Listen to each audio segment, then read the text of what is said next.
the heat, but we don't wanna let go. We answer questions that we ask alone. I hear the words, but they're coming out in echo.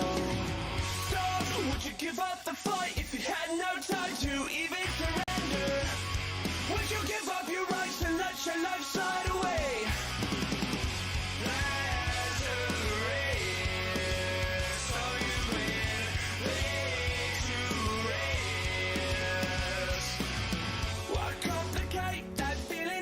When it suffocates at the bottom, don't take the bait, just walk away, resuscitate your nirvana. I feel a way I never felt before. I finally found what I'm looking for. So, would you give up the fight if you had no time to even surrender? Would you give up your rights and let your life slide away?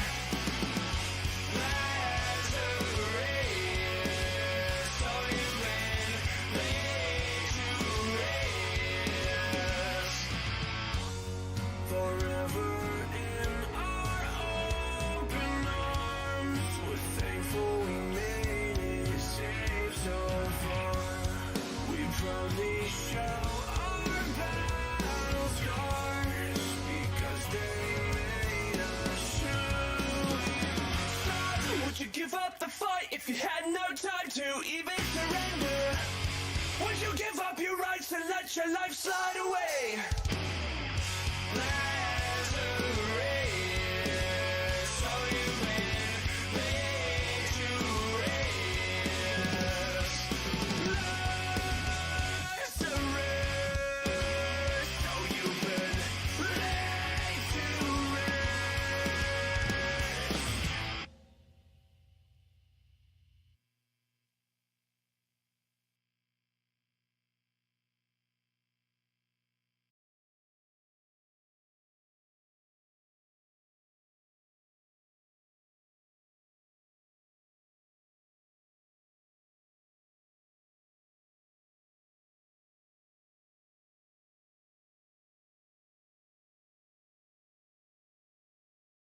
Good evening, everyone. Welcome to the 65th episode of FNV.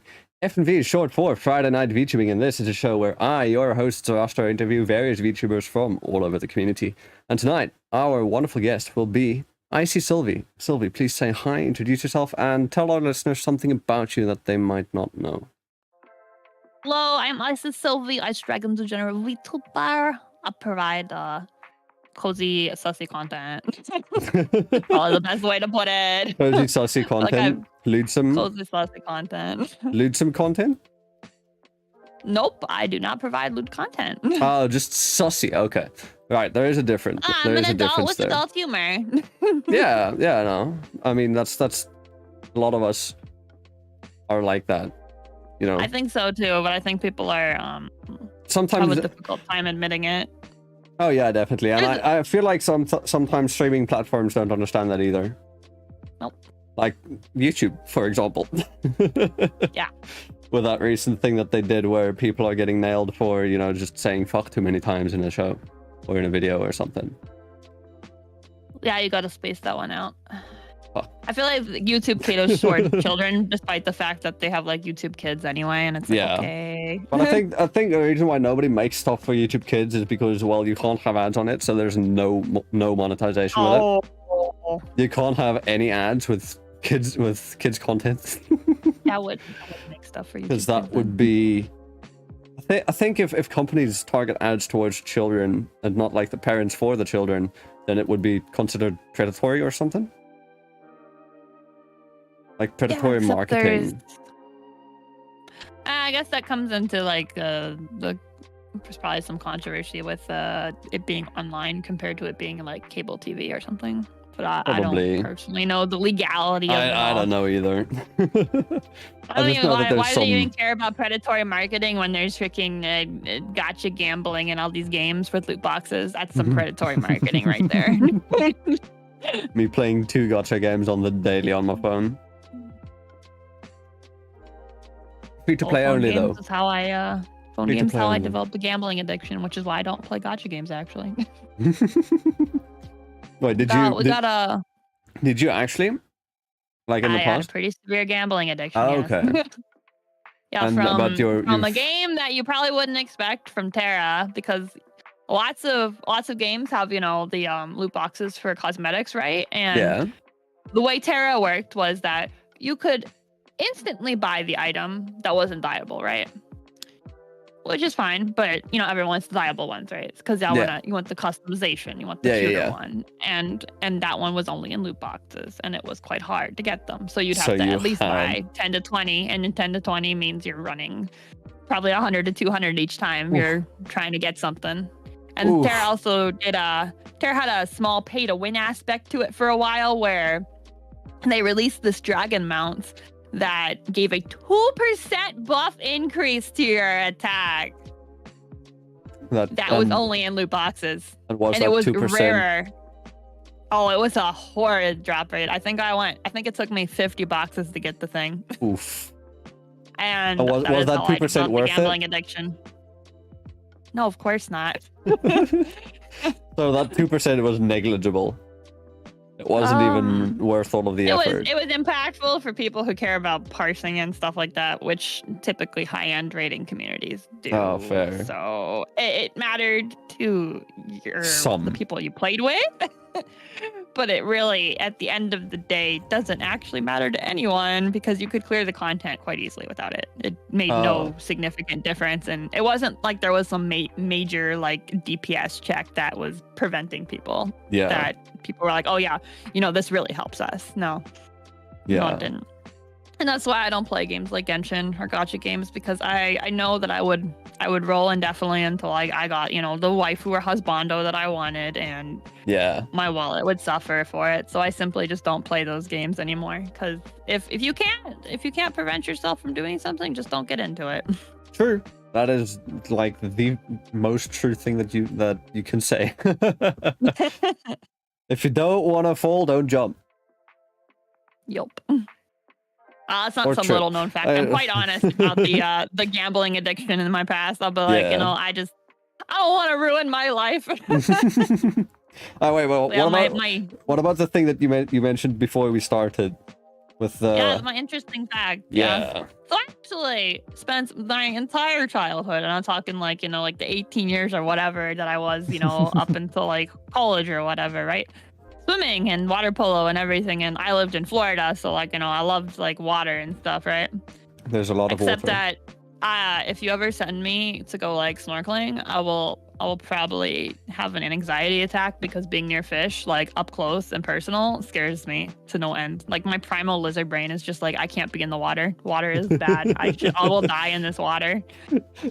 There are things in this water that will kill me, even if they're not actively there. So there's nothing like we're that talking like you go to like a nice like, I'm talking like really nice like snorkeling spots, like like Hawaii or something, like I've gone to actually, and like the water is clear, so like it's not like you go into Florida and you're like, okay, there's sharks or something, right? I never saw a shark. I was just scared of those nice colorful fish. The nice colorful fish. The nice colorful fish that everyone likes. What do you think caused the fear? I don't know. Or has it just always been with you? What if they touch me? I don't know. I don't want them to touch me. What if they bite me? What if I look like a tasty snack? Do you mind if they're your tasty snack, though? Oh, I love those tasty snacks. You love eating fish. I love seafood. I love eating fish. You just don't love seeing it Maybe in front of you. I haven't eaten enough fish in my life yet to conquer my fear. I'll eat more fish, and then I won't be scared of fish, right? Yeah, that doesn't work for me. My fear is of roaches. So, I ain't eating roaches. I'm good, thank you. I'm good. I know, I like when I see one in my room or something, or just around the house, I'm like, whoop, gone. I'm stuck to the ceiling now. I am Spider-Man. I have a story about a cockroach that I once encountered in my parents' home. It was the middle of the night, and it was back when I used to leave all of my school papers on the floor, because I was a messy student, but I knew where everything was, right? Me too. Everything was I'm there just like that. I'm just like that.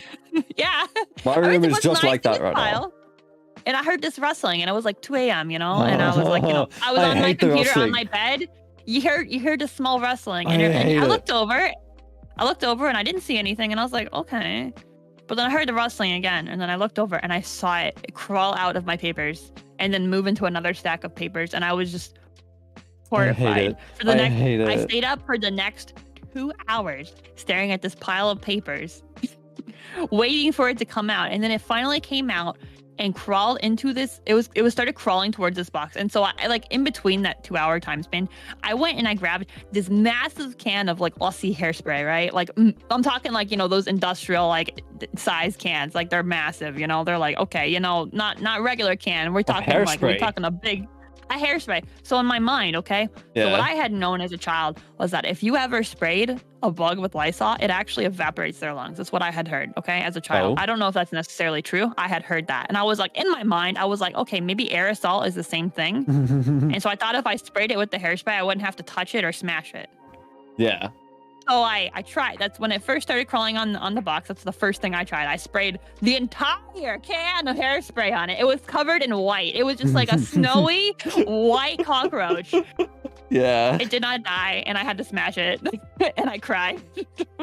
Yeah, no. I killed that snowy white cockroach, that's for sure. Snow White did not have 7 dwarves, luckily. No. Okay. No other 7 tiny ones running around. That's good. I didn't see any other I never saw another cockroach in the house after that one, actually. But I'm lucky. We down here in South Africa every summer, it's like, you know, it gets hot, and then cockroaches will just start coming out because we've got cockroaches in the gardens and stuff, right? Because I don't live in like an apartment building or something. Like we have a good old suburban house, and so there are windows to the garden in our rooms. Cockroaches, they like humid, hot areas and stuff. So, you know, a room where you spend fucking almost your entire day, where you're like 4 hours outside of it, and you know, it gets a bit humid, maybe. They come to the window. I hate it. But my fear for roaches started back when we were in our old house. I thought they were gonna come from, like, you know, the floor. Why are they coming through the window? I don't know. I've never seen cockroaches on the floor, so I'm like, they live on the floor. They can climb and they can fly. Did you know roaches can fly? Yeah. I've never seen it, but I'm very grateful to have never witnessed it. I've seen it with my own 2 eyes. I saw one fly in through the front door because it was open. The gate was closed though, and my father was standing there, and it fucking flew straight into his head. And he grabbed it. He doesn't fear. He has no fear for them. We have like a deal, right? He has arachnophobia. I have whatever the fear of cockroaches is called. If I see a cockroach, I call somebody else in the house. If he sees a spider, he'll call me, because I don't fear those things. I'll be like, yeah, it's a spider. They're cool. I like, you maybe even play with it. But no, the fear started back in our old house after we had recently watched Honey, I Shrunk Ourselves. Have you watched that movie? Oh, I have. Yeah, do you know that scene? Kids series. Yeah. Do you know that scene where? But this is specifically I Shrunk Ourselves because it's the adults. Oh, I didn't see the adult one. Okay, well, there's this one scene where they're on and they see a strip of glue. It's a roach trap. It's a roach glue trap kind of thing. I don't know. We don't have those here. At least I've not used them. And then they get stuck in it, and then they step in dung. Or in something, and then the giant roach approaches, and they're tiny as fuck. They're ant size, and the roach just comes there and starts chasing them, and that's where my fear started. Because then soon after, I saw. Thing must have been as big as a house in the show. Yeah. Or in the movie. Yeah, and then soon after, I was like in the garage, or like in the hallway somewhere, and it was like night, semi-dark, and there was a roach, and I wanted to run away from it, but the thing fucking followed me. And it chased me, and that's how I know. That's where my fear started. As a kid, I was traumatized because a roach chased me. Good. Yeah. I want to end my life. Now I'm 21, and that fucking fear is still not gone. That fear probably won't ever be gone. I don't think it will ever be gone. Which is why I want to move to a country that's cold. Even though I hate the cold. I don't think I've ever seen a roach up here. Ever since I moved up north, I don't think I've ever seen one. Yeah, no, they don't Only like the cold. Florida. Yeah. If you don't mind me asking, what's the general temperature? Like, what area are you in? I live in Climate-wise. Michigan though. In Michigan? So Michigan's right quite now- cold, isn't it? right now it's like around freezing. It was Just really low around for a freezing, while. you know, just casual Yeah, things. Well, it's like 36 Fahrenheit, so it's like Right, it's maybe like 1 Celsius or something. It's 36 not Fahrenheit cold. for you right now. It's 36 Celsius for me. At least today, it was super hot, and yeah, no, it Cold. what It was is colder. it? 73. Like maybe like 3 days ago. Like 3 days ago, we were looking at like single digits Oh god. Fahrenheit. All right, now it's I don't 73 even know for what that would be me. in Celsius. It's like it was cold. It would be far into the negatives, that's for sure. Yeah, for sure. No, right now Was that? it's 73 for me, so it's pretty hot, you know. Mm-hmm. But okay, we'll go past our fears and then dive into the first question and ask, what is your lore, Sylvie? I wonder how much of my lore I even observe anymore. My lore. Well, I feel that. I will simply say the start of my VTubing journey. Why? Yeah. Like this might be jumping the gun a bit. Is that when I started as a VTuber, I was like, okay, what do I want to be, right?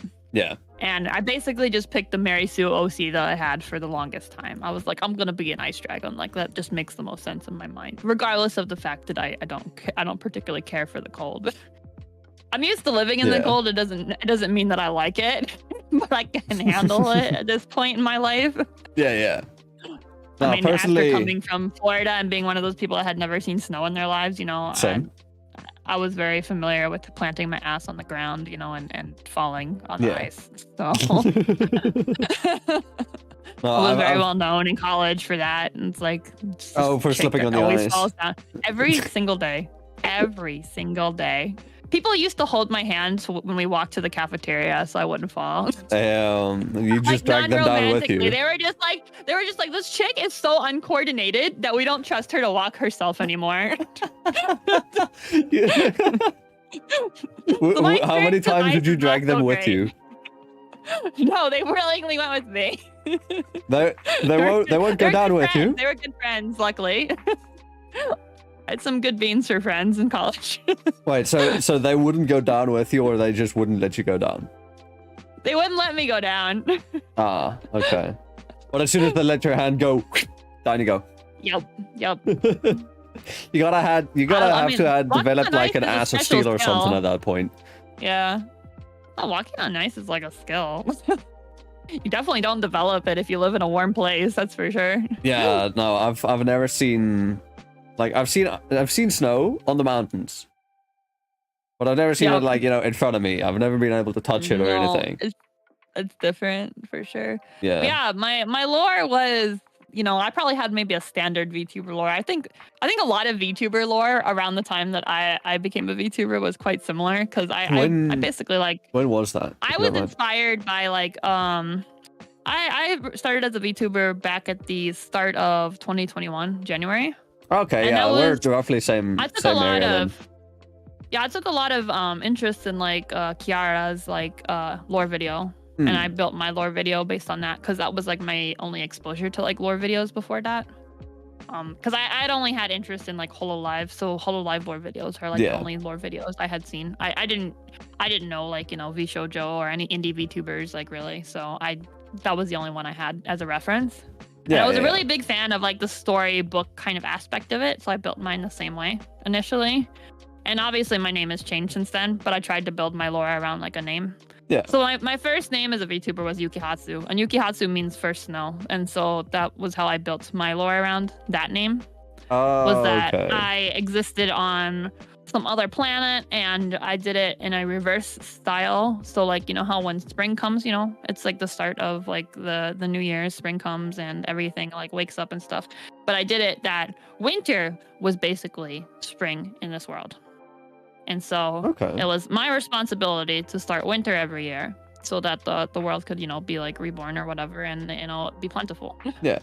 I mean, we And have then, you know, Aria obviously as starts every with VTuber, Every VTuber is yeah. like, I'm some super crazy powerful, right? But I want to go online and make content on Twitch now, right? That's how you end it off. That's what me. That's what me. Mine's just like okay. So I got into vandalism shit back in my old in the old underworld as a demon. Went to jail, got conscripted, fucking died. The end. The end. Yeah, and then I guess reincarnated here, and yeah. So Yeah, I think a lot of VTuber lore around the time frame that I started had very similar connotations, where it's like, like we're this crazy big powerful being, but now it's time to make content on Twitch. Yeah, everybody's been isekai'd basically. Yep. And that's I suffer from that same syndrome because I was in October 2020. So it's just like 4-ish months ahead of when you started, but it's the same planning stuff. Around December. I didn't get started until January. Oh, okay. Well then let me then ask what. I always take the same shot that I advise everyone is that not to start right away with like your concept and everything. I started with just streaming as like a V-roid because I didn't know if I liked streaming. Yeah. I didn't want to pay a bunch of money and design my VTuber and then be like, oh, well, I hate it. Well, I mean, I paid $10. Yeah. For just an OC design, and then I split and rigged it myself. Horribly, I should add.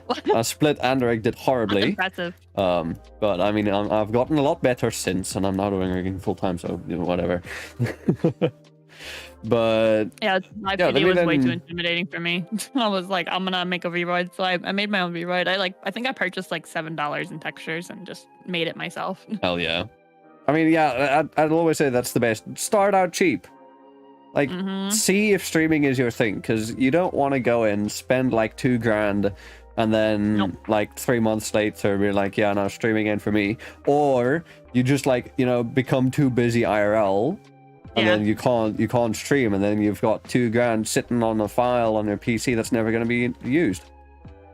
Yep. I think I spent no more than $50 because I also bought like an overlay and some panels and stuff like that too. Yeah.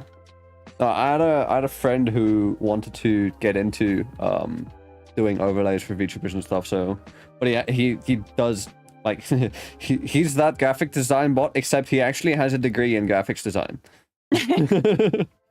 And he's done like company work and all that. So, and I'm sure he'll be fine as long as he doesn't put GFX in his description. Yeah. No, he'll be fine.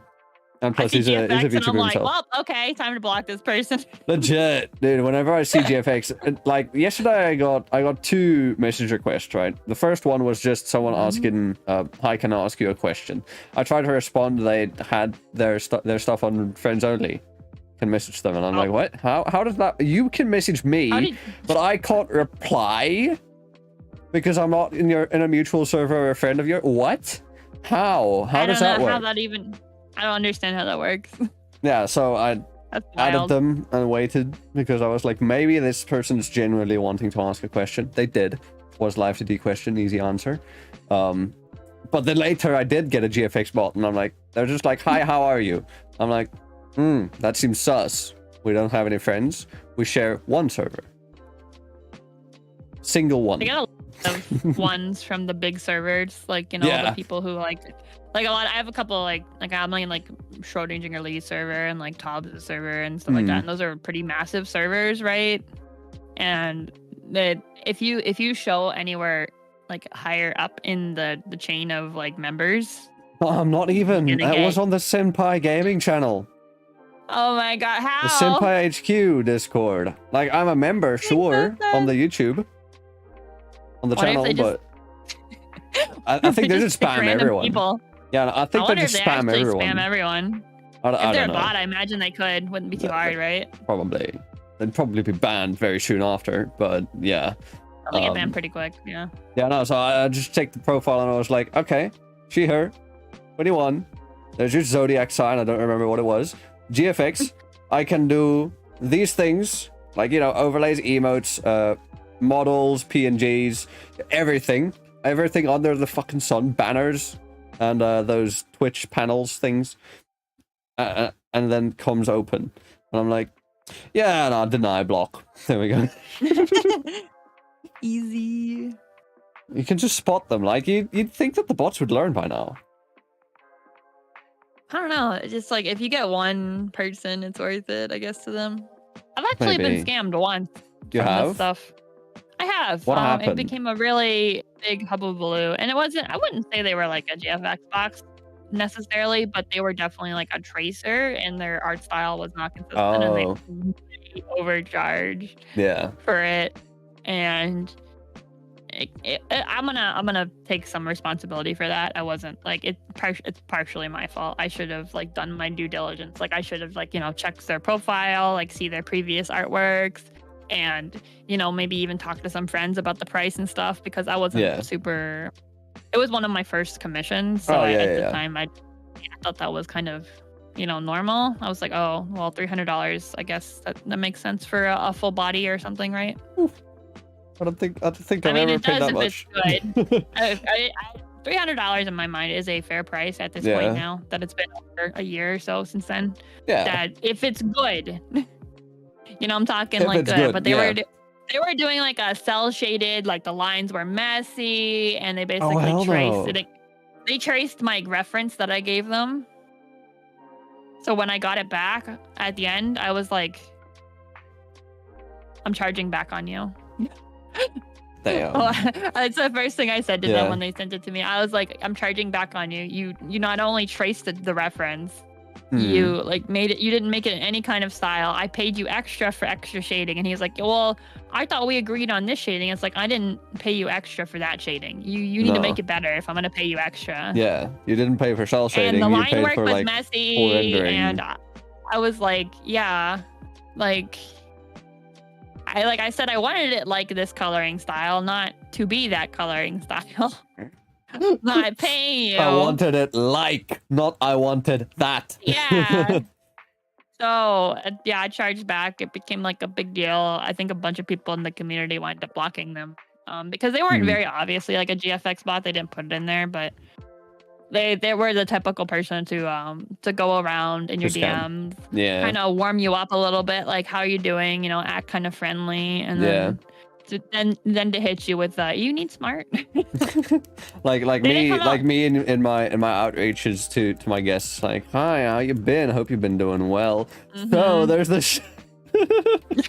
But see, I put all of that into one message. I don't start with just hi or hi, how are you? Like I'm like, hi, hope you've been well. I'm not asking, how are you? I'm asking, do you want to come on my show? I think it's hard because like when at that point I was like small, right? So I maybe got like one DM every month or so, like longer. Like so I didn't get a lot of DMs. So like, it's easy to like warm your way in when you're not popular in any fashion. You're like, oh, this person likes my design. I feel like that's easy way to like warm the heart of like any VTuber. To be like, they want to draw I like me. your design. Yeah. And it's harder because the GFX bots are pretty obviously like GFX bots. They're like, hi, do you need any of this? They like hit you right away with that. Yeah. So, like, you're like, okay, I can ignore this one, right? They don't warm you up. They're like, hey, I really like your design, blah, blah, blah, blah, blah. And then they tried to scam you. And it's like, would you like me to do some art for you? And then you're like, of course, yeah, if you're offering. And it's like, okay, great, that would be like $60. And they're like, whoa, wait, you didn't say I was going to commission you. You said, would I like some art from you? That's a completely different question. But all right, let's go back to the past then, and then let me ask you. So, what got you into VTubing? What inspired you to become a VTuber? I have the weirdest VTuber start story. I think everyone's. I feel like a lot of people who start VTubing are all like, hey, I wanna entertain. I want to be a full-time content creator. I saw Iron Mouse growing up or something like that, right? Yeah. I think those are pretty common stories. Yeah. I'll be honest. You forgot I was at the Hololive. lowest point in Hololive, right? I had the only VTuber experience I had prior to being a VTuber was that freaking dog, Corone. I love that dog so freaking much. I basically watched her all summer before becoming a VTuber. I was like, she's so funny. She's so cute. Did you watch her or did you watch clips? I watched clips. Oh, okay. clips are definitely an interesting way to get into the space, right? Like, Yeah. I think maybe most people maybe don't see streams that often. You see clips on YouTube or something. Yeah. Like, I didn't even used to watch streams. I was never on like Twitch or YouTube streams in any capacity. I just saw funny clips sometimes because friends sent it to me, right? Yeah, yeah. Like Ikum So- Bokum or something. I still don't get that. That one flies over my head, but I don't know. I know of it. Well, I think it's because I saw that one recently. Actually, I watched it on stream because people were talking about it, and I think it's because one of the characters in the game says "ikum bokum," and then so she just says it. She just repeats it for the rest of the game. Right. That, One of my favorite I clips of have seen her that as a Is thing. when she was playing Mario and she was asking her audience what the pipes were called in English, and she Mhm. read that as pipe. So every time she counted a pipe after that, she was just like Pipe. pipe. Pipe. Ipe. Ipe. Pipe. Oh, I love her. Yeah, And then everyone always I've knows that I noticed died that. forever. Goodbye. Oh yeah. Thank. Thank you. Yeah. I die forever. Bye. Yeah. And Maury's just like, wait, what? Yeah. No, It was that's so funny too, always a good because one. I loved that clip in particular. It rubs me a special way because I've spent a lot of time working with like foreigners in my like day-to-day life for my career, right? Yeah. And Yeah. they have this way, and I'm not. It's not to be like racist, but if you ever pay attention to Asians and they don't understand what you're saying, they'll do the nod. The They'll nod. just do the nod. Dude, you Yes. don't even have to be. I do the nod, and I'm not Asian. I do the nod. Yeah. Well, I only have experience working with Asians in my job, so that's the one I recognize. I'll be like, where you're explaining something to them, they'll be like, yes. Yes, Okay. yes. And then you ask them at the end, do you understand? And that is Yes, that is a yes. trick question. You should never follow up with that. Don't ever follow up with do you understand? Because they will absolutely say yes and they will not understand. And they Yeah. will proceed to fail after that. I feel like you just set them up for failure. I'm just like, no. And that's exactly what happens in that clip with Corona. She's like, yes, I totally is understing, and Yes, she does yes. not. Yeah, Yes. no, I feel that 100% because, like, you know, Nod. down here in South Africa, we've got 11 official languages and a lot of different accents and all that. Some people's accents can be heavier, some people's aren't. My accent is not South African. I can say that it's a mix. It's a hybrid of like 20 different things. Because I just like learning accents, and then that affects my usual accent.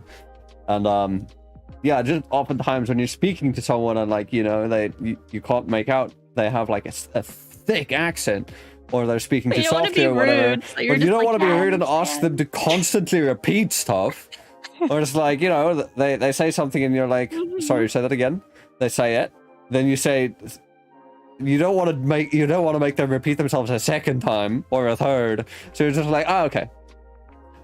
And Like, then they I think ask you a usually question after the about it. second And or it's like, third is oh, when I fuck. give up too. I'm like, oh no, I guess we give up. Yeah. I tried. Yeah, no. The nod, I feel it. I know it. Nod. Exactly. You're doing the nod right now. It's just nod. I'm very Yes. familiar with the nod. Yeah. But yeah, at the time, at the end of 2020 was you know, it's like the first year of COVID, right? And I think the first year of COVID is around the time where everyone kind of, you know, Yeah. was, you When know, everybody was we were at all- home and we were all VTubers blew up. online, you know. I got laid off from my job. I worked in the auto industry. I still try to work in okay. the auto industry. I'm looking for a new job right now, but I worked in the auto industry, and auto industry had a ton of layoffs, and it was just strictly downsizing. Like, none of us had performance issues, and we weren't not busy either. You know, like we were all like extremely overworked, but they still laid off people. Damn. Yeah, so it was a really big shocker. So I went home unemployed, and then right before Christmas, my boyfriend broke up with me, and I was just like, what am I supposed to do with my life now? So I was, you know, just hanging out with some friends, and like, I was like, you know what would be really funny? What if I became a VTuber? I had zero interest in streaming prior to that. I was just like, you know, it'd be so funny if I just became a VTuber. Funny joke, is it right? still funny? Is it still funny a year I later? think it's so funny. Is it? I think it's so funny. Like 2 years later, it's so funny. So I tried out streaming when I came back from the holidays in the January of 2021, and then I was like, okay, you know what? I kind of enjoy it. It's kind of fun. I'm gonna purchase the model, and then I commissioned my OC and Yeah. got a model and purchased all the assets. And It was not supposed to this be one, a obviously. summer fling, and it ended up sticking. Yeah. I think that's why many people are probably graduating around this time, is that the fling is over. For most Honestly, people now. yeah, because I've seen a lot of graduations recently, and just like in the last couple of months, basically. Mm. And it's just, people getting burnt out, people getting back to normal real life jobs and stuff. Meanwhile, me still sitting here, fucking quote unquote self-employed. Just had it worked out that it was something that I could. I learned to balance it with my work. Yeah, when yeah. I was able to get a job again after the layoff. I had some falling out with some other VTubers who didn't seem to understand that I wasn't going to be around as much, but that's whatever, right? Like you lose some people from that because they are not in the same situation as you. And I was like, if you can't respect that I'm doing this part-time, it's just not going to work. Yeah. Like, I mean, I'm doing it kind of part-time. Well, it's kind I of. still view myself. I'm still doing it as a part-time. hobby. I don't get paid, so. Yeah, fair. So I can't say I it's do this part-time part-time. even. Part-time because I do get paid to some degree. Yeah. Not a ton of money. Some VTubers make way, way, way more money, but I don't do Yeah. any of the. I don't do anything that makes me uncomfortable. Like I don't do any of the fan content. I just stream and I make funny clips, and I'm happy with that. That's good enough for me. Yeah. And then I've met some friends along the way, which was not my goal, but that's okay. It's not the goal, but it happened. Well, some people, I feel bad for some people because they get into the VTuber space because they're like, I want friends, and I'm like, I think that's the wrong. That's the wrong reason. That you're not making friends here that easily. It's not easy. It was. I felt like it was easier to make friends back in the day too. Like I actually made some of my friends that I still have 2 years later. I made from a stupid networking thread that the networking threads don't work like they used to. They don't. Not at all. No, they don't. No, I 100% agree. The scene was a lot smaller, and it's not small anymore. So it just doesn't work the same. Yeah. No, I think it's okay. Yeah, it is definitely bigger than it was back then. It wasn't really. I wouldn't say it wasn't small. Like it was already kind of big. Like if I had started, let's say, if I had started like 4 months earlier, I would probably have been a lot further. Just because of I think I would have started size. earlier too, but there's no way I would have started earlier.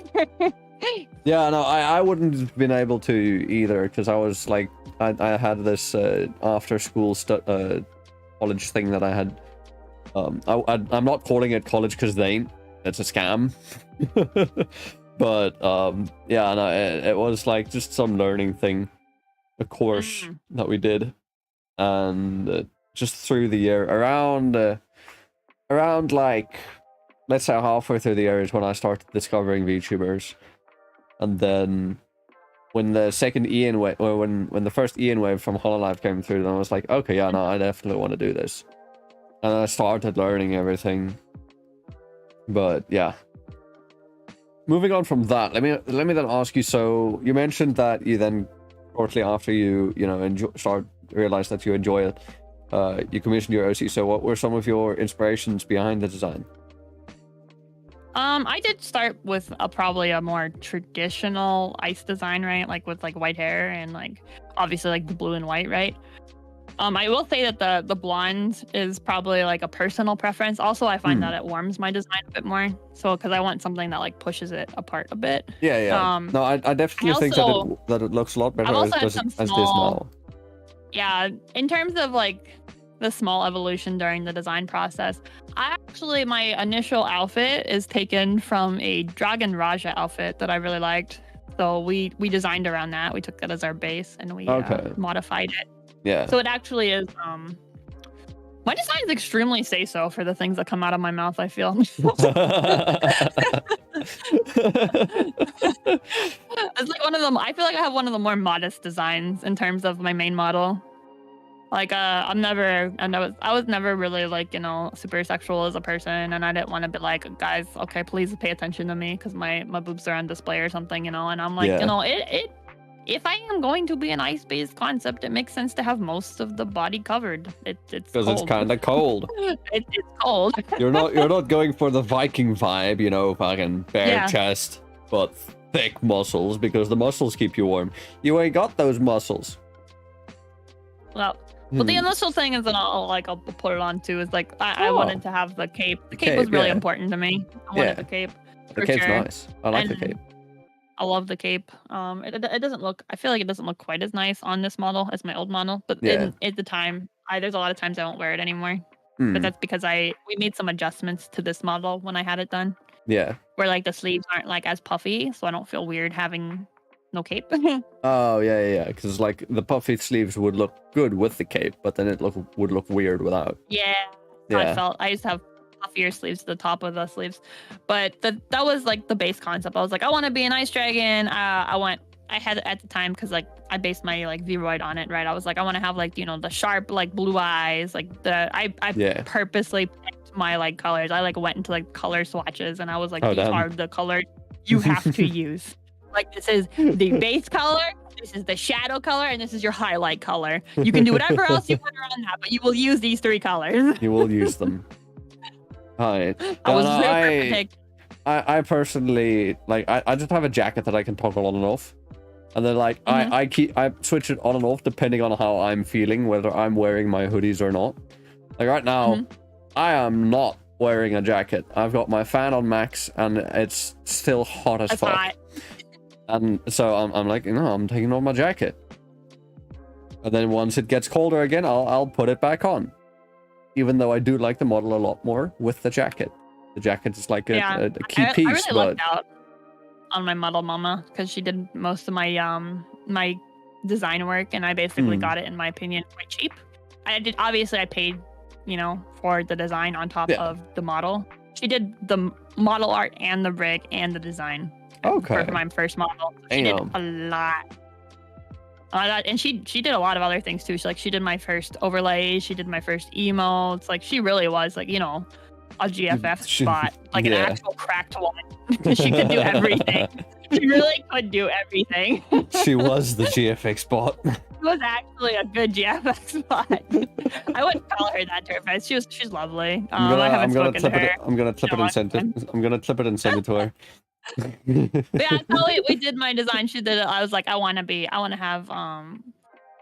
have some kind of high ponytail or twin tails of some sort. So we wind up going with very full twin tails. So I think a lot of people don't think my hair is twin tails, but that's okay. No, I can see it's twin tails. I like some it, people can't.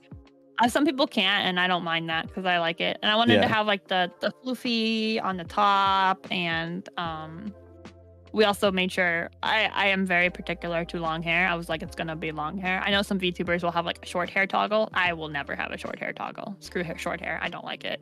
You can, some girls rock short hair, but it ain't me. I ain't one of those girls. Yeah, no, honestly, me too. Okay. Like, even IRL, I've been growing out my hair since August 2019 because like my hair curls heavy. Like, I've got I forgot what the numbering system thingy is. I think it's like a C3 or something, or a 3C, or just something like that. It's tight curls, curly subreddits and stuff. So those are, it's an effort to take care of hair like that. Oh my god. It is. So like all my life during school, we had like strict uniform policies and all that. So I would have my hair cut short, because I don't want to, break the rules or something. Your hair wasn't allowed to go across your eyebrows, your bangs. And there wasn't allowed to be a clear difference between the top and the sides. When the English cut became popular, they implemented that. So they basically didn't want kids having English cuts for some reason, even though it's like, it looks neat when you're in a uniform. Yeah. So yeah, I'd always just cut my hair super short, just like a buzz cut all around. And then in my final year in grade 12, I was just like, I'm growing out my hair, because one of my nephews said that if I do grow out my hair to a certain, like, you know, be long enough, the curls will relax. And then I was finally able to, last year in November-ish, I went for a Brazilian hair treatment. So I've gotten it straightened, and now I blow dry my hair. Well, I get someone else to blow dry my hair for me because I don't fucking know how. I still gotta learn because it's new. It's new to me, blow drying my own hair. So yeah, and then yeah. I've always been the type now to my just hair's straight. observe what the hairstylists do in order to learn. I just like watch them intently while they're like doing that stuff. I'm like, okay, how are they doing this? You know? Because For me, it's just the hand-eye coordination. It's the hand coordination with the comb and the whole fucking hairdryer, and it's just like, how the fuck do I move this and move this? Though my hands aren't working. I can see, I can like think what I'm doing, but it's not happening. I have some like kind of weird ambidextrousy, where I choose to use my left hand for some things. So I always choose to hold the comb and the brush in my left hand and hold the dryer in my right hand. Yeah, because I feel like I tried it that way too. I tried it that way too, but I don't know. I'm mostly right-handed with everything except where I wear my watch and how I eat. So I wear my watch on my right hand, which is my writing hand. I'm just more used to looking at that hand for, you know, time and stuff. And I eat with my fork in my right hand and my knife in my left. I eat with my fork in my right hand as well. I find it much easier to cut with my left hand for some reason. Yeah, no, same. I don't know why. I can't cut with my right hand. I can slash. I can't either. I can slash and stab. No, I think it's more because of, like, let's say you're eating cereal, right? You're using a spoon. You're taking that spoon with your right hand, and you're scooping it, and you're putting it in your mouth. Now, if you're gonna do it with a fork, you're gonna poke it, and you're gonna put it in your mouth. Your right hand. No. Now I want to learn my left hand how to poke and put it in my... No! My right hand already knows how to do it.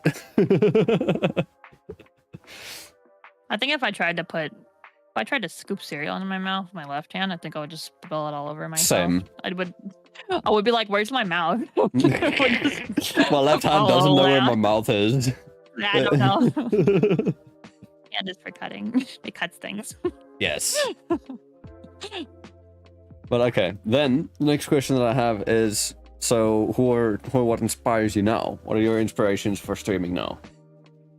I feel like I've accomplished pretty much everything I set out for on streaming, which may be like, if I was like, yeah, you know, it's a good time to graduate, it would be a good time to graduate. But I'm just kind of, you know, vibing now, you know, like I feel like I try to improve my craft. I try to get better at games. I'm still like somewhat, I think my content creation personality is pretty set in terms of how it is. It's not like entirely different, you know, from like regular personality, but sometimes you got to get like more used to speaking, or like, definitely, you know, what kind of things you want to say, right? You know, what things not to say. Like for me, right, my humor in general is like pretty dark and shit, and sometimes I think of a joke and I'm like, I can't say that. Like, you know, I'll use self-depreciating humor among my friends, but I will not do it on my content. My chat does that enough for me. I think it makes it awkward. I mean, I think it's fine. It's fine if you self-depreciate a bit, but don't overdo it. Maybe, yeah. Like every now and then, if you make like just a joke or something. Content down, you know, because it's like, well, why do I want to watch you if you think so poorly of yourself? Yeah, well, that's why. Like, I would, but I would make it obvious that it's like, you know, it's self-depreciation. It's not. I'm not genuinely thinking this. Like, you know, if I make a joke saying my pee-pee small, then, the number of jokes I've made on stream about being a man lately is like a little bit horrendous, honestly. I have this really bad habit because there's certain games that I'll play like a male character, and there's certain games I play a female character in, right? Like, I just feel like this is the game that I want to play this gender in for some reason. In my mind, I don't know why. But every time I play Souls games, I always play as a guy. So I always wind up saying, I'm a man. I can take care of this. I can handle this because I'm a guy. And I'm like, I'm not a guy. I'm not a guy. Right? I so convinced that because I'm a male in game, I can handle more things than what I am normally? Makes no sense. I got apparently some toxic masculinity going on in my brain when I'm a male. Damn, we've infected you, huh? You've spent too much time around guys. The toxic masculinity apparently is not just toxic, it's fucking contagious. It's contagious toxic masculinity. But yeah, you know, like some of the things, like, you know, obviously, like, who doesn't want to make money? And like, I would love to make more money, and I'll pay off my rent from stuff like streaming. Be able to do it more often and kind of full time. I don't want to do full time. I'm actually the type. I think I'm one of the. I would say I'm one of the streamers that streams probably a higher amount that doesn't want to go full time. I enjoy the variety in my life of having a career. Yeah. And coming and also doing additional, like, you know, work in terms of content creation on the side. Yeah. That's why I view it as a part-time job, you know. It's something I view as a job, but it's not something I want to make my career, you know. Yeah, it's a side gig. It's a side gig, and I find it most rewarding as a side gig. It gives me the opportunity to experience things, you know, in my daily life and come in with new content and that stuff, and I don't have to.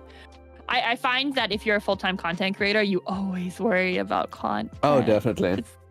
The times that I've been unemployed and been a content creator, I'm just always thinking about it. Like, any kind of breaks that you take, you're like, well, I could have been working on content here. I should have made a video today. I should have planned out what I want to do for my next stream. I should have done some research and watched some other streams. And then you just loop and you loop and you loop, and you're like, I'm just simply not doing enough to be a full-time content creator. And I just simply find that it is better for my anxiety to have content creation and work. Yeah.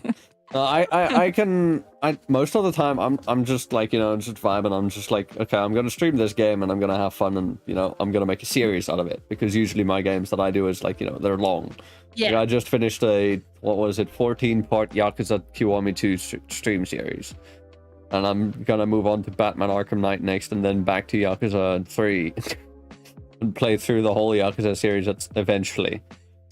And like, I'm not really usually that pressed for, like, you know, wanting to make content. The only things that kind of give a bit of stress is, well, the show, you know, trying to get guests and stuff is, it can be quite the stressful thing, because let's just say last night, right, I reached out to about 20 people and only about 4 of them responded. That's the usual going rate that I go for. Yeah. So yeah, and it's like, you can only respond to something, you can only reach out to someone really like once, or then maybe twice. Like, you can reach out to them once, and then a couple months later go back and be like, hey, I think my message got lost in message requests. Let me know if you see this or something. Because like after that, you feel like, you know, you're being spammy. At least that's how I feel. And otherwise, when it comes to like taking breaks, I haven't taken a break in a while. But I know I have to somewhere in June, where I'm going to be gone for an entire week, out of the province and all of that, with other work stuff.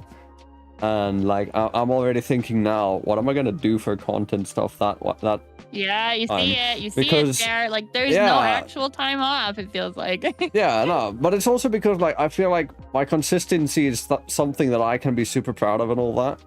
And like, I don't want to ruin my consistency just because I'm gone on work stuff for like a week. So like, I want to schedule some videos or whatever, at least, to go out. Like, I know I won't be able to stream. I will be streaming, just not on my channel. And it's going to be something completely, it's going to be sports. But it's something completely different. And I'm not promoting that either, because that's on my father's channel. And like, you know, it's, you know, personal info and all that. Yep. So I ain't looking to dox myself, but I still want, you know, content to go out so that my channel doesn't die in that week. I also really want the opportunity to like do more charity streams. I'm making it my goal this year to do 3 for the year, and I already have planned out which ones I'm gonna do. And I think it takes away from, if I tried to become a full-time content creator, I think I'd be too concerned with not making money in order to support myself, you know, and the money that would go to charity, in my mind, I think it would do something kind of messed up and be like, okay, well, people are paying towards this charity, that means I have less money for support for myself. And I don't want to have to think that, So I'd rather be able to support myself by myself Oh, and then be definitely. able to, not have to worry about that additional money that wouldn't be entering my pocket, and would be going towards a good cause. Because I think I told you before, like the streams, like I have a history in activism and campaigning and stuff like Yeah. that in politics. And that's something I want to do. Like, if I have a platform, I might as well use it, right? Sure. Because it's not something you can do necessarily when you're typically on the ground, working on this stuff, right? You can only approach so many people, and people will not give you the time of day, or people will yell at you. And I'm so used to being yelled at. It's easier when people politics. are coming to you. It's easier when people are coming to me and they support the cause that I support. So I want to take that chance to like take some pressure off myself. Yeah. Or even then, even if they might not exactly like, like they wouldn't have supported in the cause normally. Yeah, they might not have. And it's like, just because you did the stream or something, and you're like, okay, if you let's say you make like some goals and stuff, and then you're like, okay, if we reach like this amount donated or whatever, then we do this thing on stream or whatever. Then people might, stream so far in my history. Hmm? And I want to do more. I did 2 charity streams so far in my history of VTubing, which isn't very many considering I was unemployed for a lot of it. So I didn't really feel comfortable. I did one for Asian justice back in, you remember 2021, where all that stuff was happening in like DC or whatever. I did one for that. I also did one last year for it's like the children's hospital stuff, right? Oh yeah. And then this year I want to do like one for human trans rights. I want to do one for veterans, because veterans are that one's kind of near and dear to my heart too. And I also want to do one for breast cancer at some point, because that one is a personal issue. Okay. Outside of the whole Vex situation, I also have a family history of breast cancer, so. Oh, okay, yeah, no, that's understandable then. I think don't remember what cancer my grandma had, but I know that she also had some cancer. I think it might have been breast cancer. It might have been something else though. And I've also had some friends that have lost their ovaries and stuff to ovarian cancer. So oh, that's okay. also Yeah. I mean, it's hey, the more right? money cancer research can get, the faster we're gonna get at least some progress. And in my mind, as long as you look up a charity and figure out, how much of that money is going to our actual causes and what they're going to use it for, I view charity streaming as very beneficial in my mind. And obviously, I only have as much money as I could give. Max I could give would be maybe 100 or 200 of my own money per month or something to something. So, if I can get more money towards those causes, that's good. Yeah. Personally, for me, it's like I can't even afford to do charity streams because I need fucking all the cash I can get. That's why I don't want to be full time. I respect that. You got to do the hustle. You got to survive. Yeah. I mean, luckily, but if I don't need to survive, that means I have the opportunity for it. Yeah, but luckily, I am still living in my parents' house with them, so it's I don't have that rent thing hanging over me. I need to get bills and all that, which is why I can afford to take things slow. And it's been 2 years. I'm almost YouTube partner only now. So, wait, did a GFX bot just add me on Discord? No way, no shot. Strike again. They strike again in the middle of the stream. No shot. A GFX bot just added me on Discord. They're always watching. Wait, let me see this. Waiting. Let me check their Twitter. They've got 42 followers. I dream. Let me see. Twitch artist 2D 3D modeler is on their banner. There's a fuck ton of looking for a banner. So hurry up. DM for order. Then space at RTS or RTS _WW. Enter. What the fuck? That's how you know it's a bot. Just look instantly at their tweets and see how many people they tag for retweets, how many hashtags they use and all that. If the images they post are some generic thing that you can get on a site that generates stuff for you. Easy.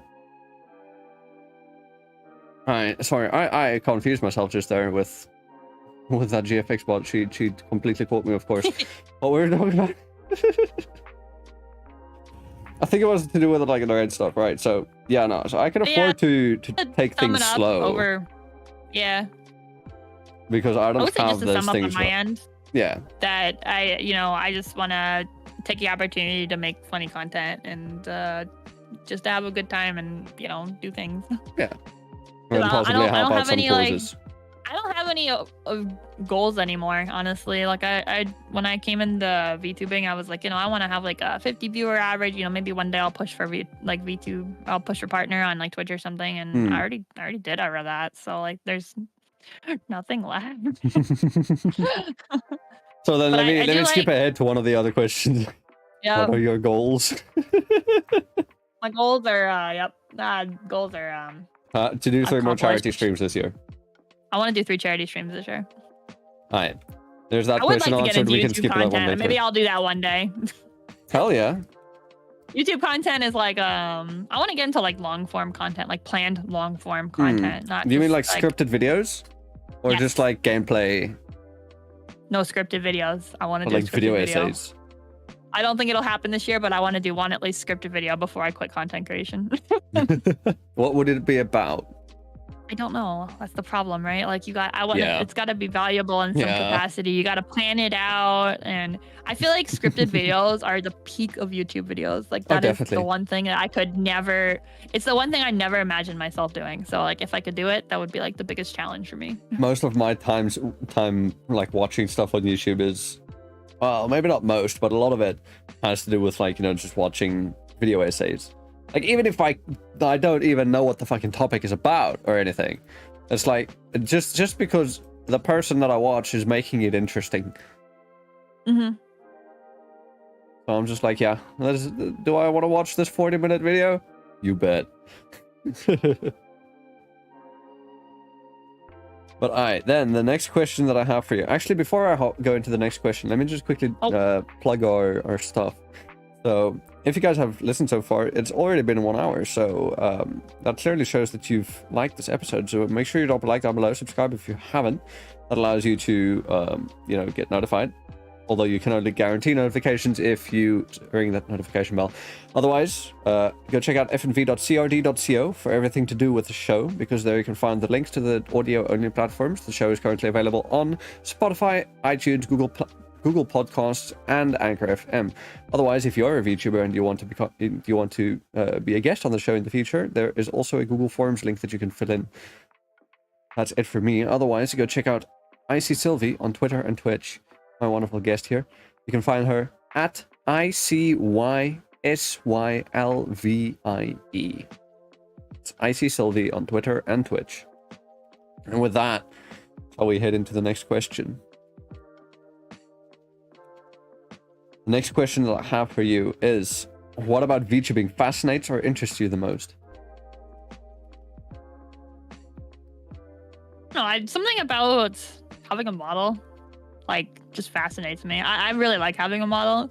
I really consider myself like a real life streamer with a model, not like a traditional VTuber. And maybe that kind of comes off because I don't really like play into anything too heavily. Oh yeah, no, same here.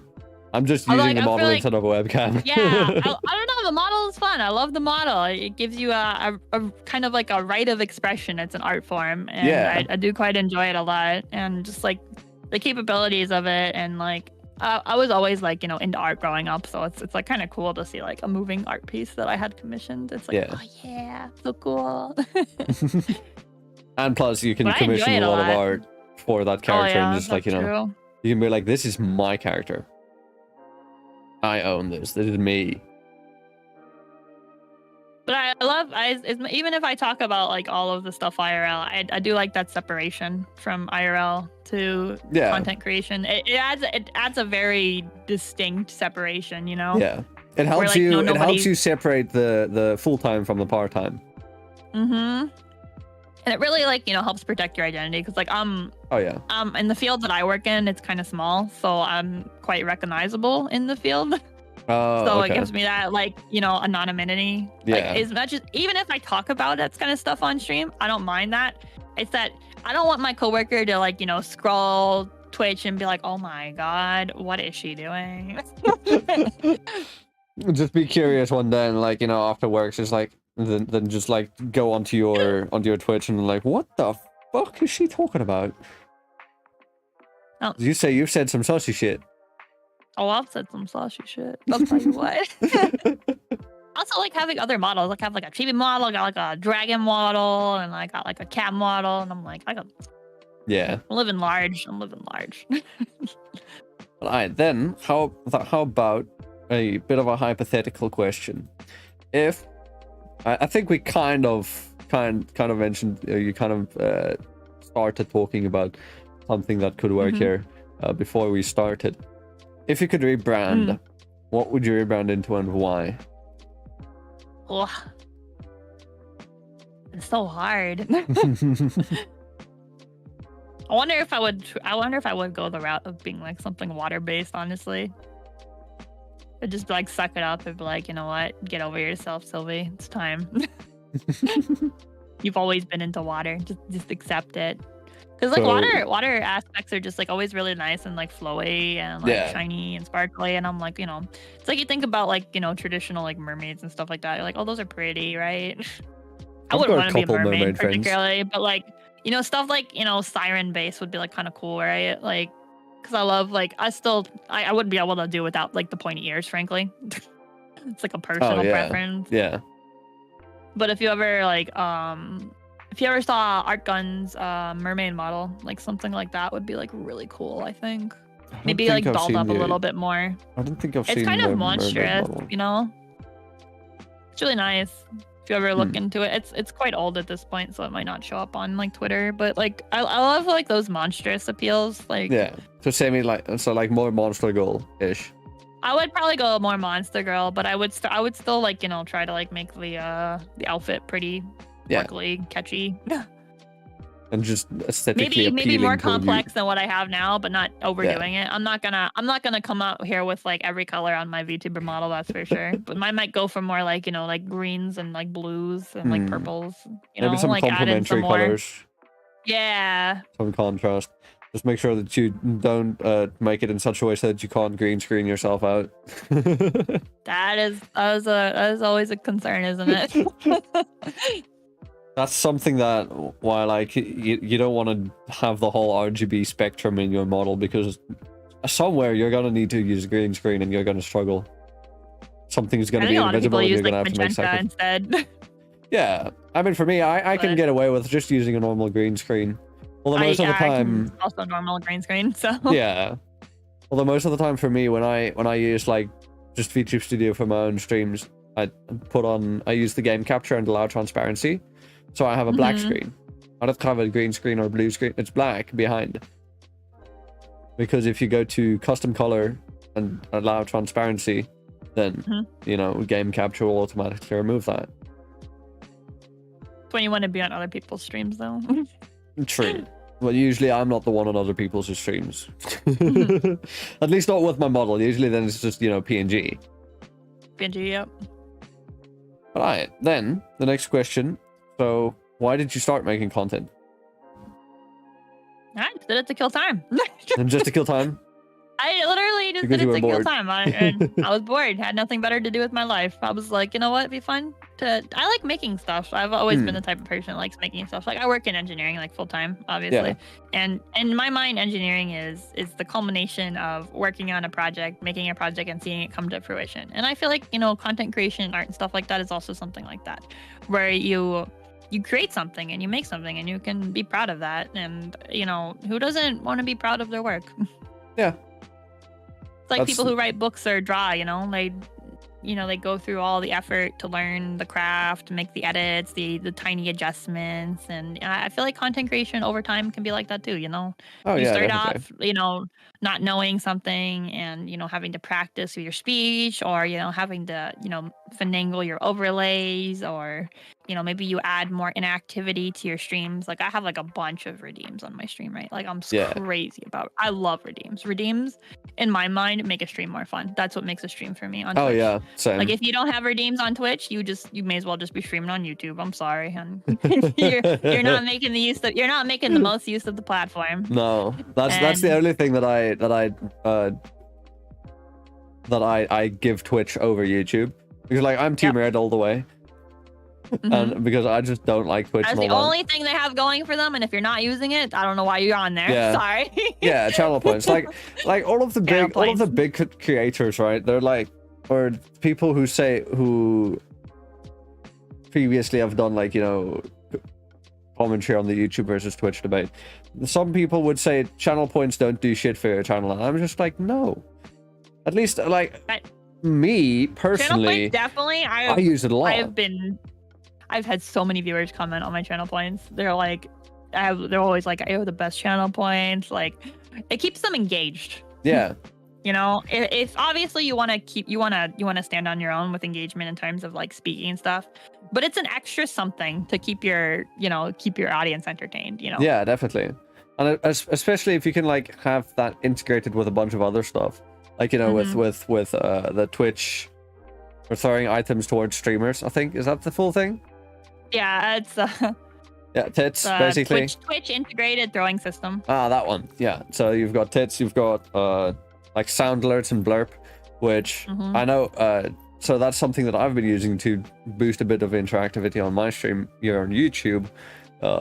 Is blurb has YouTube support, and the other day, actually, funny story, one of my chat members was just spamming sound alerts through blurb because there's no cooldown and there's no cost, so you can just keep spamming. And the next day, one of the admins from the blurb Discord server messaged me and was like, "Hey, we've noticed that your community's been blurping a lot, huh?" I was just like, this seems sus. How do you know? And it's like, I need proof that you're an actual person from blurb before I fill in this Google Forms link that you sent me, because they wanted me to do a survey. And it's like, here's the Discord server. And I'm like, I don't want to just join a Discord server. I've seen many people get hacked just because of a Discord server that they joined or something. And then he proceeded with, he sent the Discord link. I was AFK for a bit. While I was AFK, he sent me my user ID.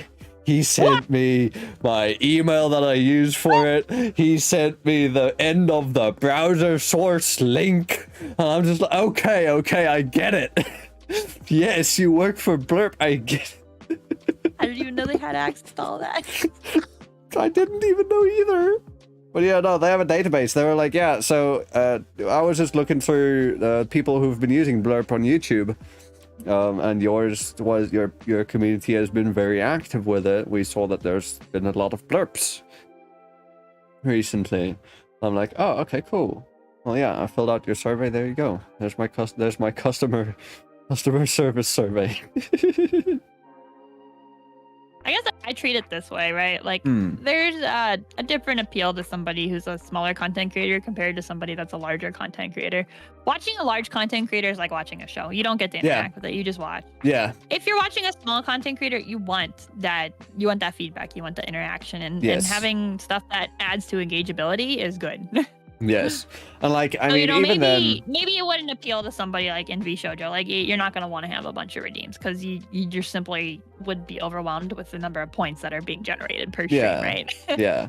But you know, people want that feedback from their streamer if they're smaller. Yeah. But like, even then, you get people like Shy Lily who, you know, with every fucking sound alert, another thing, if you grow with the interactivity so intertwined in your channel and all that, you can eventually, when it gets too much, you have a reason to monetize it. So that's like, you know, let's say people are spamming sound alerts way too much for me, that are like just the entire stream through, it's just constant sound alerts. I will eventually put a paywall on it, because that would stop the spam, you know. And that's like Shy Lily, with each sound alert that comes through, she gives a reaction to it. And yeah, it's just, interactivity is important unless you're already big enough and people are there just to watch you and they're not like in chat or anything. But then it's because you grew your channel without that interactivity ingrained in it. Alright, next question that I have is, what is your preferred type of content to make? So what are your streams usually? mostly stick to gaming. I do plan to do some art streams because I also promised it, but I was taking some time to practice first because I don't want to embarrass myself. It's been so long since I've done art consistently, and it's definitely going to be like a different vibe than doing like a gaming stream, you know? Oh yeah. But I typically stick to I have my bread and butter. I play a lot of Souls games. I don't even know how that happened, honestly. Honestly, the whole Souls series was a challenge that I gave my community. I was like, if you guys raise this many community points, I will play Dark Souls 3 for the first time. And now, how often have you been doing Souls? Now I play Dark Souls every week. I have completed Elden Ring, I have completed Dark Souls 1, and I have completed Dark Souls 3. I'm still in the midst of doing Sekiro, Bloodborne, and Dark Souls 2 right now. Damn. I probably should just focus on one and get it done. Probably.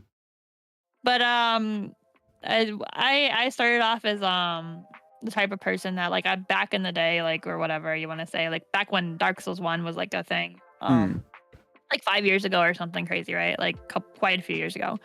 I had a friend that sat me down and was like, you know what, you should try this game. And I was like, sure. And I was over at their house hanging out with them, and I played for 3 hours and I could not get past the first boss.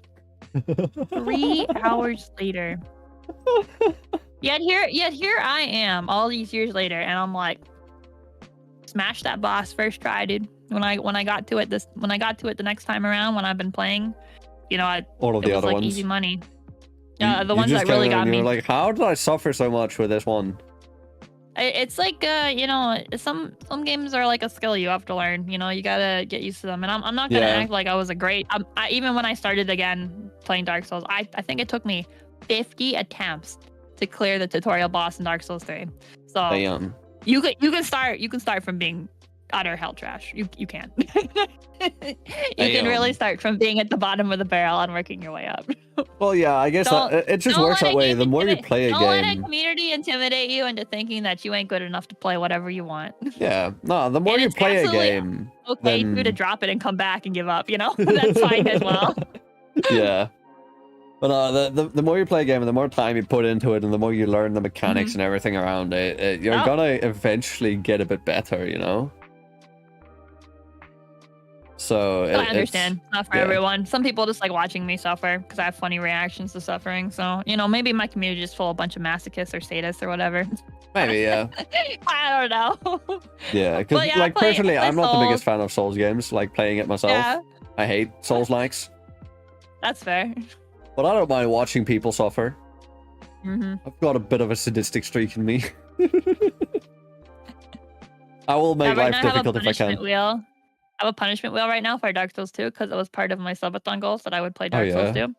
And I got one of the wheel spins I had to play with oven mitts for 20 minutes. That was the worst experience I've ever had playing Souls. Oh no, that's got to be so difficult.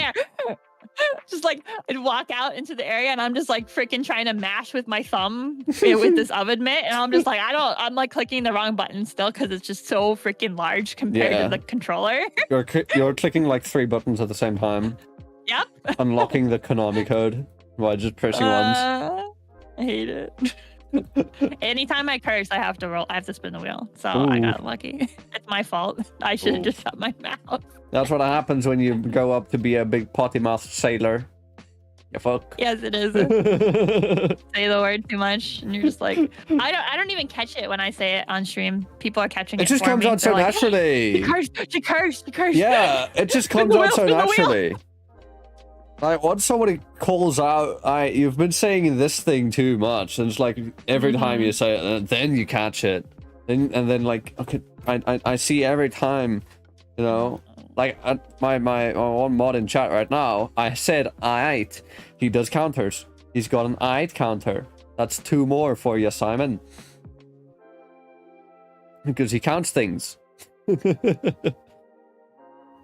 I love counters as well. Counters are always funny. But yeah, I play Souls. I play a lot of Pokemon as well. Pokemon is where I built quite a bit of my audience as well. And then I do, you know, other things occasionally. Like I just recently got back into like FF14. I was really surprised that any of my viewers liked watching me play that because I basically turns into a just chatting stream where I play it in the background. Oh yeah. I have a lot of times where a lot of my streams will just turn into like gaming in the background while I talk about random stuff. That's me with art. So The couple times that yeah. I've done art streams, like I enjoy doing them. It's a break from the normal gaming content that I usually do. So the times that I do an art stream, it's usually just like super chilled vibes. I'm usually in an open VC on my server, or at least to see a VC that like other VTubers and friends can access. And then yeah, then just, you know, it's just a vibe, just chatting stream, and I'm just listening to music, doing some art. Like I'm not usually that conversational when it's quiet. It's just okay. That at that point, then just you're listening to music with me. I'm just doing some art. You know, we're chilling, and then somebody else can join in, and then we get a conversation started or whatever. And then usually I get very little work done. I approach content creation streaming in the sense that I have the bread and butter that I'm known for, right? Like you always have that. Your audience will come back for that. They know what to expect. And then you have, you know, sometimes it's good to have. I really have very few collabs on my channel. That if you're, that's one of the things I could probably stand to work on at some point. I feel like my audience knows me very well, but they don't know any of my friends or anything. Yeah. And then also, you know, you take risks sometimes, you know, like maybe like some game will like pop off, maybe it'll like expose you to new people, you know. Yeah. That actually, what you said just now leads into a next question of mine, which is, what's your biggest weakness in VTubing? So something that you want to work on. Is it the collabs? It's got to be the collabs. Everyone is always like, you know, you should collab to grow, and I'm like, I have done everything myself. I basically am a solo streamer. I've been a solo streamer. I think I had like one person on my like stream recently for the subathon, just to like keep me entertained for a while at one point. Yeah. But before that, the last collab I had done was 3 months prior, and that was for the charity stream, and before that it probably wasn't even within the year. Damn. And how long ago since before this one? I just don't invite people on my channel. I just don't think to do it. I don't think people would want to come for some reason. I don't want to play multiplayer games or something. I just love solo games. I grew up playing solo games. I was an only child. That's what I'm used to. I play by myself because I had no friends. That's what I expect. That's what I expect from my life, and that's what I expect from my content. No, I'm the younger child of the two. Get out my butt and like, you know, invite people for like Monster Hunter or something and have collabs. But I'm really not very out there as a VTuber. Maybe it's that I don't view myself as a VTuber very much, or that I just don't feel like making the effort to plan something, because you know, that's one of the I would say that's also one of the biggest weaknesses of VTubers is a lot of them will be like, hey, you want to collab, and then they won't plan anything. Oh yeah, they'll just throw it out there, and then I'm like, you know, I take a little bit more responsibility than that if I were you, but okay.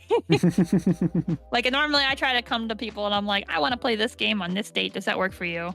And I'll start with that. You know, I'll come with a suggestion first. Yeah, that's an issue for me with when it comes to like collabs outside of the show. It's just like a lot of the games that people collab in, I don't play. Like, I don't play Apex because of ping. I don't play. I'll be honest, I don't play Apex anymore. Apex is dead for me. I used to collab Apex, but at the end of the day, my audience doesn't like FPS games. I don't really like FPS games, and I'm over it. Yeah, I don't mind FPS games, but I'll play it. I'll play it with my buddies in my own server with like my IRL friends. Like I'll play with them. But even then, battle royales aren't really our thing. The only BR we play is Fortnite, and that's only no build. And even then, ping is an issue because South Africa, a lot of times we don't have local servers. So there's that. Then you get, you know, League of Legends. I fucking hate that shit. I don't play it. So I don't play that. Other games that people, what are other games that people play? Overwatch I've gotten into. Ping is also a bit of an issue there, not as much though, surprisingly. Valorant I hate. I'm a CSGO boy. But even then, I ain't playing CSGO. Like anime CSGO, I'm gonna be honest. Yeah, when it came out, I was like, oh, so Riot ripped off CSGO, huh? Yeah, 100%.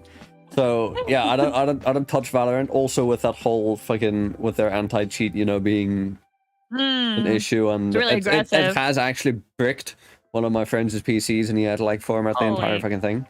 So that's terrifying. Yeah.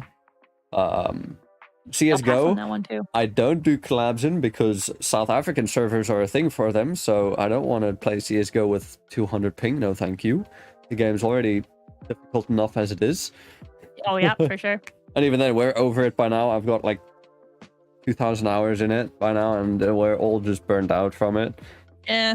And yeah, I it's think just other maybe- games I just play on my own or with friends offline. Dead by Daylight's the only recent one that I've streamed with that was like a collab. I think I've become too stubborn on my content. I literally try to make content that I want to watch, and I don't like watching collabs. So, it's hard for me to want to do them because it's like, I think my audience, it's like a lot of there's audience that want to see gameplay and there's audience that want to see you. And sometimes the audience doesn't want to interact with you if you're playing with other people because you can't spend as much time on them, you know? True. Like now, for example, like, you know, we usually I'm like, as soon as a message pops up in chat, I'm there, I'm reading it. But during the show, like I've got the bot saying a reminder, there's not a lot of chat interaction until the Q&A section, so that we can focus on the interview. Thanks for understanding. I've got the bot saying that for me because I don't want to be repeating that every single episode. Because that's kind of like an important thing when it comes to collab. It's about the two people being, you know, making content together. Yep. Especially with something like the show, where I'm also preserving it for audio only, so that, you know, they can't see the chat. Oh, true as well. For the podcast. Yeah. Even though the podcast is still heavily outdated, almost 40 episodes by now. Next week it will be 40 episodes outdated because it's such a schlep to actually get them on the audio only platforms.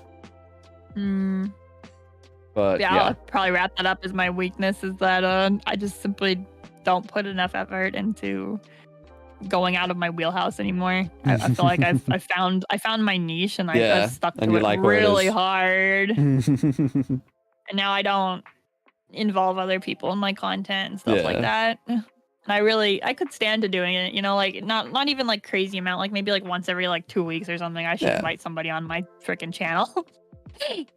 Well, I mean, I'd be down if you'd want me. If you'd have me. But yeah. Gotta start with my friends first.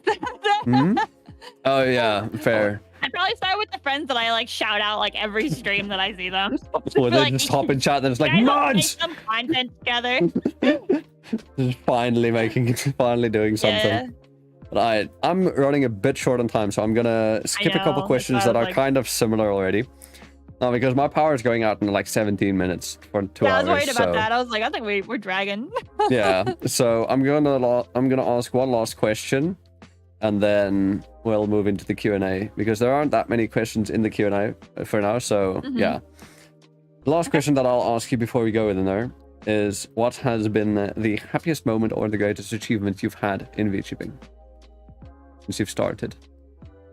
I'm gonna say actually, like it's surprising it was reaching affiliate, not reaching partner. Partner was a very happy moment, but reaching affiliate was like something special for me because it was the moment where it went from just being my friends to being I have actual fans and audience. Yeah, like you have your own little community. Like partner is that you know, nice big achievement that, you know, like you're kind of like more recognized and everything, but I feel like affiliate is that break point where you finally move on from it just being like, you know, hey, so and so, can you make sure you watch me today so that I can try and reach those numbers? And they won't always come. I only really had like 2 friends, you know, so it was really hard for me to reach the 3. The free viewers was really hard for me. I struggled, like, and I maybe I didn't struggle as much as some people. Like, it took me like over a month for it, frankly. Oh yeah, which I think is quite long. Like, you know, compared to like some people just do it in like, compared, in like a week. To like, I'm sure you see like a lot of people, right? They debut their model and then boom, it's done in a week. Yeah, I fucking hate it. I get so jealous of it. 50, hundreds of people, and it's cake easy walk, you know. Yeah. But I feel like for other streamers who maybe don't know what they want to do and whatever, it really was like the break point for me where I went from just, you know, streaming to like a friend or two to streaming to some people that actually wanted to, like, you know, that found me entertaining or whatever. Yeah. I feel that as well because, like, you know, me being here on YouTube, it's a long grind. If you're only doing live content, trying to get YouTube partner, it is such a long grind. It's so difficult. We're almost there. I've made the subscriber goal. The 1K was pretty big. Now we're well past it, so that's secured. And then otherwise, the only thing I still need, which is the most difficult part, Watch hours. watch time. Yeah. Watch time, yep. I'm currently on 3,482 in the last 365 days. So I need Nice. 500 more. But it's a rolling period, so time's ticking. Yeah, it's a rolling period. Yeah, because my watch time started spiking from March. From March onwards, it's about 200 to 300 hours average per month. But before then, February right now still has 142 hours from a year ago, and March is 175. But it's like, I definitely want to get it before May, because May last year has 408. That's a lot. Oh dear. Yeah, it's a lot to fall off. Yeah, I don't want that to go away. I want to hit partner before then. But alright, with that, we shall go into the Q&A. So we've got about 3 questions. So Simon asked, how much wood could a woodchuck chuck if a woodchuck could chuck wood?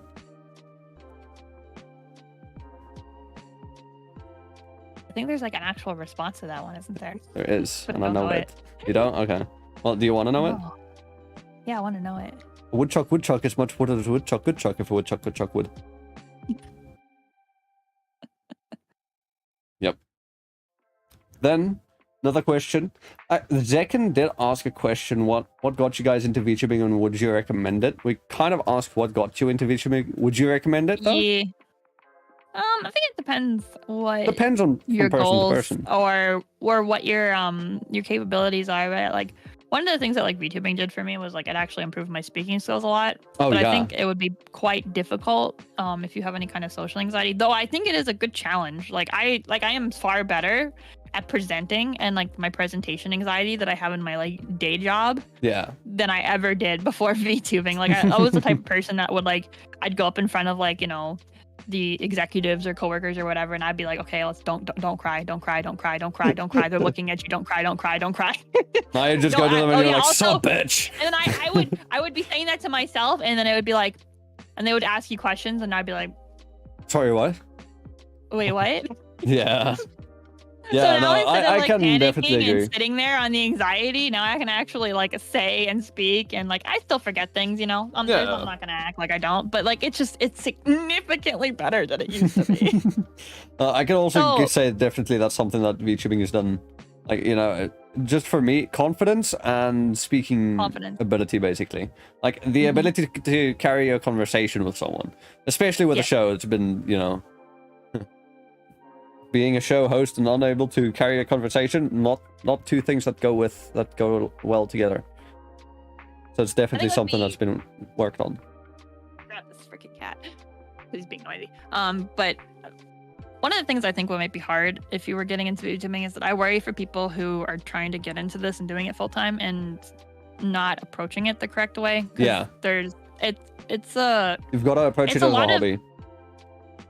If you approach it as a hobby, you won't be disappointed. If you approach it as a career, you gotta really get into a lot more than people tell you. Yeah, and you can also burn fall out off like crazy. You can burn out so fast. Fall off like crazy. You can burn out like crazy too. Like I'm saying, like you need to make sure you diversify. Like you need to, you know, be a go-getter, and like you're basically being an entrepreneur if you want to do this as a career. And I think, unfortunately, most people in the VTuber space simply don't have that mindset. No. And I feel bad I for try, them, but I still struggle.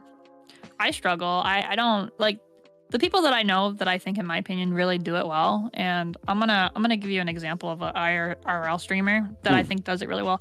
I have a hard time finding VTubers that do it well, in my opinion. Not that they're not successful, just that I don't think they do it the way that I would want to do it, you know?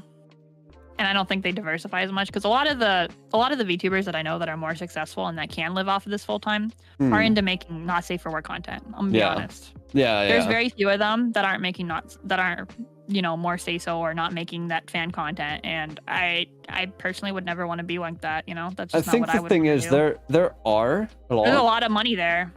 Yeah, there's a lot of money there. I mean, the age old saying sex sells. I'm only knowing what I only can say what I know. Like most of the people that I know, they're either into making not safe for work content, they're into art in some capacity. Yeah. So they're making money elsewhere off of just they're not just making money off of streaming. None of them are Yeah, making no. money off of just No, streaming. You that's can't not that you live can't. off of That's just not. streaming. It's rare. Yeah. I know a few people that are living off of just streaming, but they have an extremely generous community. Yeah, or they have And like that a is big hard following. to replicate. Yes. That is extremely hard to replicate. And I try to treat things as like, what can I personally do? You know? Yeah, which is And I why think the best I thing do that you can rigging. do is diversify. Yes, definitely. And Make you have to long want form, to short be in form, and everything. streaming content. Make long form, short form, you know, the YouTube shorts, whatever, stream. Find you know, a different work for source of revenue. sponsors, you know, yep. All right, And we've got about 9 minutes yeah. left, so I'm gonna ask you the last two questions. So, my boy Lumberjack Samurai asked, any thoughts on streaming on YouTube occasionally? Yes, I was planning to do like once a week, but I'm kind of trying to debate if I want it to be significantly different from my content that I do on Twitch, you know? Like, I haven't decided what the best way to approach it is yet, and I wanted to plan it out before. I'm big on planning before jumping into something, so... Yeah. My idea was that, you know, maybe I could, you know, maybe just do art streams on YouTube or something, you know? That would be art pretty... streams do really good on YouTube, actually. Mm-hmm. Like, they surprise me every time.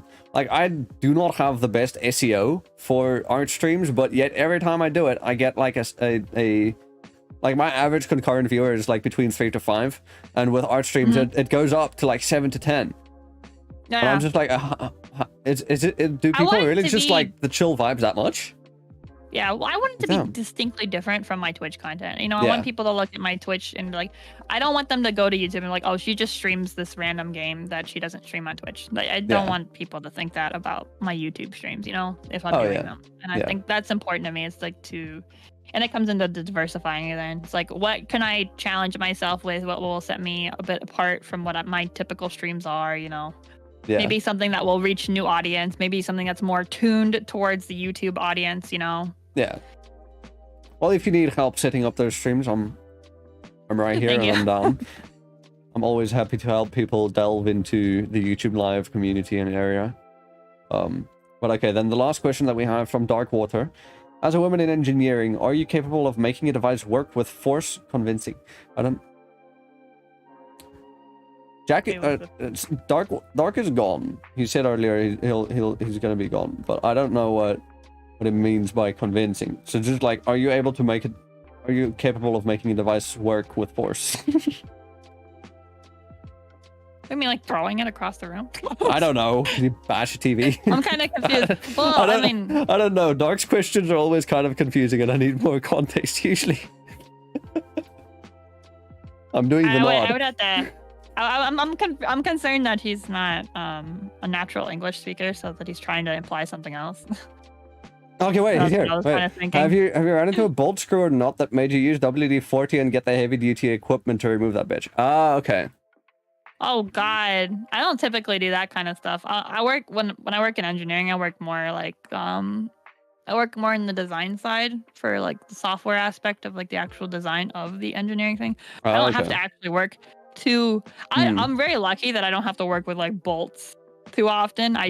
Most of the stuff that I work on is electronics, and usually we stick to screws, you know, and they're small screws. I've had to deal with shredded screws before though. That's fun. Oh no. They're very fun. I've never had to whip out WD-40 for anything though, but I feel like WD-40 is more for like heavy duty, you know, more heavy duty like machinery rather than the more finessey of the electronic devices, you know? Yeah. Because I'm talking like, you know, like PCBs and stuff, or like, I work in automotive, right? Because I work in the automotive space. I work specifically in the infotainment space in that. So anything that's within like the cockpit, right? Like the cluster, the heads up display, you know, the typical displays, you know, like all your knobs and your buttons and stuff that are like on your center stack. Yeah. That stuff is what I'm used to working with. Okay. And those don't have large screws. No, they don't. They have tiny screws. Yeah. But they can get shredded like any kind of screw can, right? Like, I mean, you know. Yeah. One of the fun things in working in engineering is doing I would say in testing near the end of the life cycle of a product before it goes to full-time production.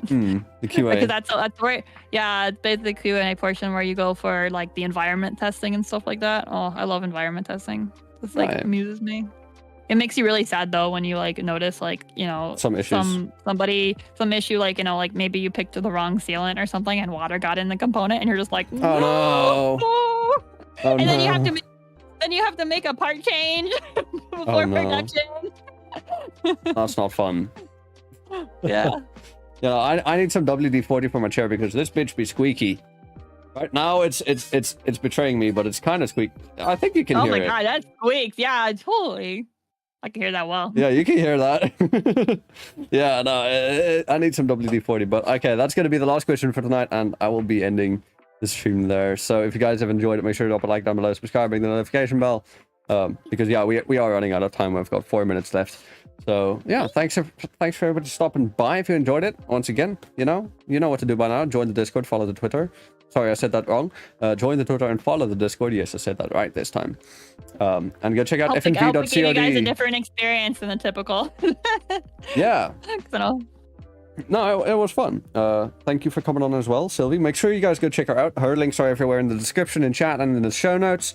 Otherwise, for me, everything is on fnv.cod.co. But with that, thanks everybody for stopping by, and I will see you all next week. But next week, we're doing a slight change. It'll be a bit weird. Friday Night VTubing will be on Thursday because I'm going away for the weekend early Friday. So, yeah. But for audio only listeners, that doesn't affect you. Don't worry. But make sure you catch the next one live. But with that, thanks everybody for stopping by, and I will see you all next time. Until then, ciao for now.